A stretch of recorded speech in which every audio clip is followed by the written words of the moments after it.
यहां बहुत कमी होती है। ध्यान देने योग्य बात है, मंत्रों पर अविश्वास मत करो, नाम पर अविश्वास मत करो। तुम अनुष्ठान को जानते ही नहीं कैसे किया जाता है। एक कामना की पूर्ति, तुम विश्व की कामना की पूर्ति कर सकते हो, विश्व की कामना की पूर्ति। बोले आप क्यों नहीं कर लेते? क्योंकि हम विश्वात्मा की कामना किए हुए हैं, हम विश्व की नहीं। हम जिस बात की कामना किए हुए उसके लिए विश्व का विस्मरण करना है। मन मन की रुचि जान नेह विधि अनुसरे। हम प्रियालाल की मन की बात जानकर उनकी सेवा में रत होना चाहते हैं। नहीं, नाम और मंत्र में इतनी ताकत है, आप उसको समझ नहीं पाए। आप विचार करके देखिए, जब कोई पवित्र अनुष्ठान कोई राक्षस करता था,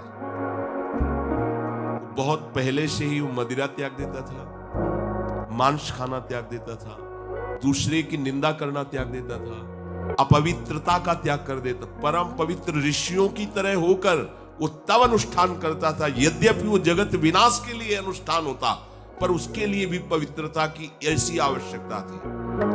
अब आप बेविचार करो, शराब पियो, मांस खाओ, गंदे आचरण करो और बोलो हमने राधा राधा कहा लेकिन काम नहीं बना।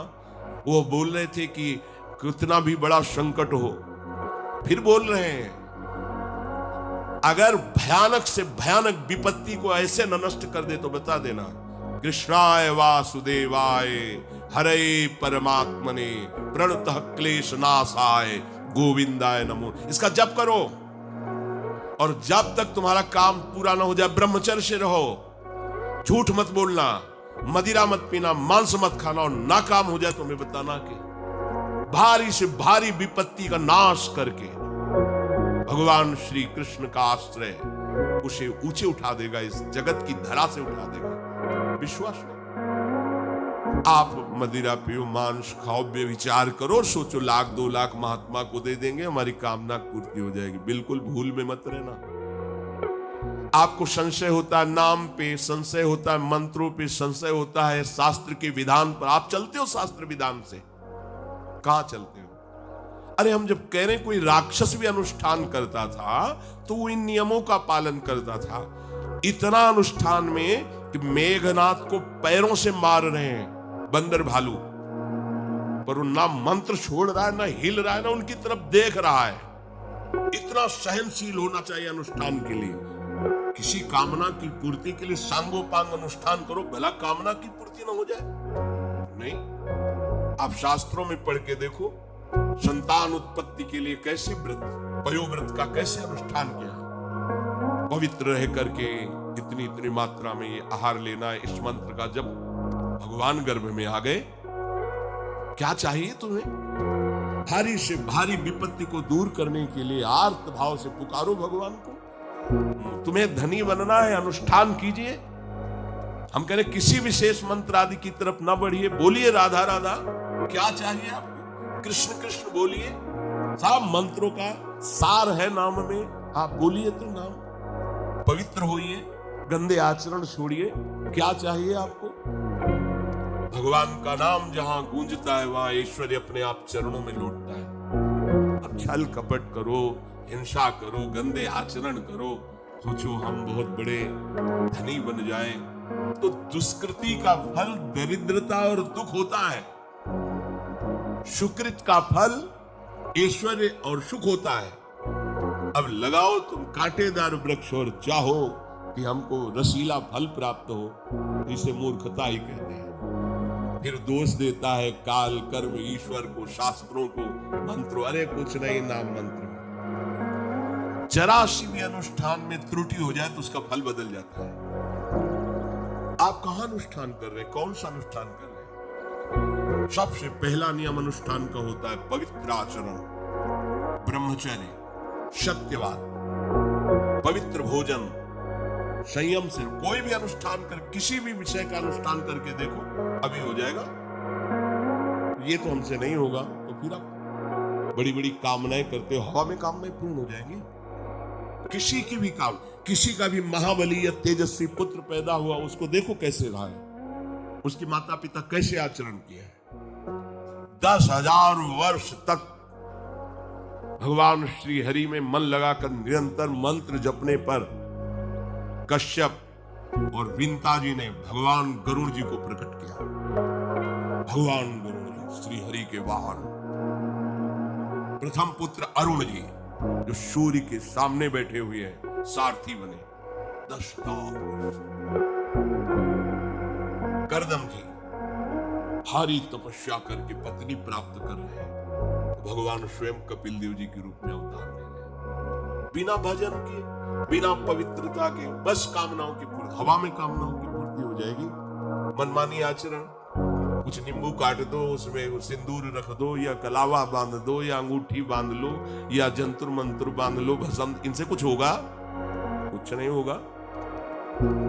राधा राधा राधा राधा राधा, जो कर चाहोगे हो जाए, पर पवित्र आचरण, साथ में पवित्र आचरण। एक किसान भी अन्न बोता है तो खेती को तैयार करता है।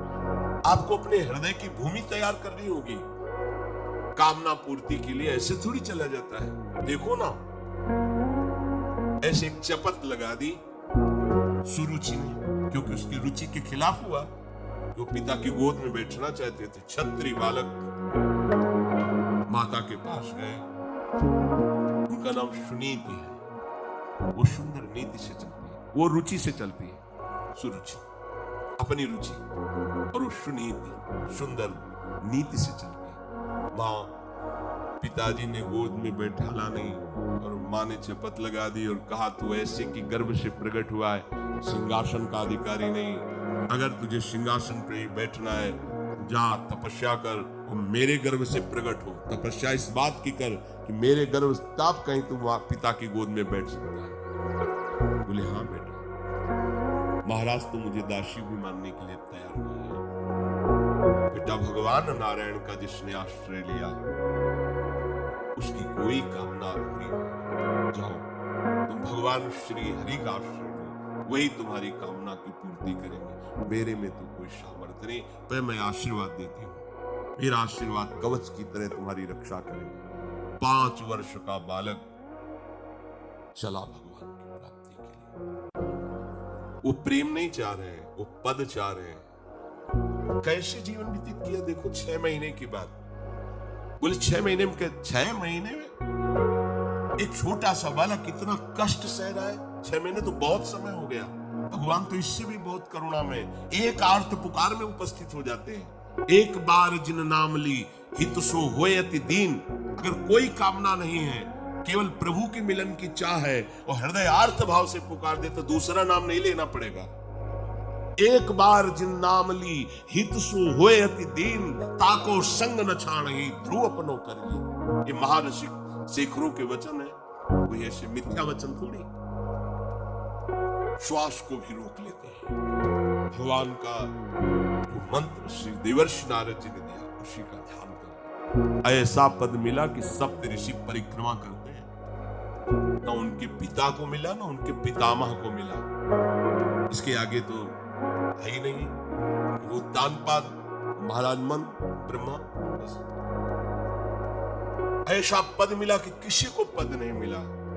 और आप देखो कामना की पूर्ति के लिए कैसे निष्ठावान होकर के, प्राणों को समर्पित करके भगवान के ना बीड़ी सिगरेट पियो, प्याज लहसुन मांस मछली दुनिया के दलित दुराए करो, हाँ हमारी कामनाओं की पूर्ति हो जाए। बेकार बकवास करते हैं लोग आकर। परमार्थ को एक हंसी बना दिया है, एक मजाक बना दिया है, संतों को एक नाटक बना दिया है, संत मार्ग को एक उपहास का स्वरूप बना दिया है। हमारी कामना की पूर्ति कर दो। उनका जीवन कामना की पूर्ति के लिए तुम्हारे है। अरे तुम्हें निष्काम करके भगवत साक्षात्कार कराने के लिए, कि ये छोटी मोटी जिनमें तुम फंस कर तुम्हारी दुर्गति हो रही, उसी में और वो बढ़ावा देने के लिए। पर संसार तो अपनी बात मानता है, उस ना शास्त्र की बात मानता है ना संतों की।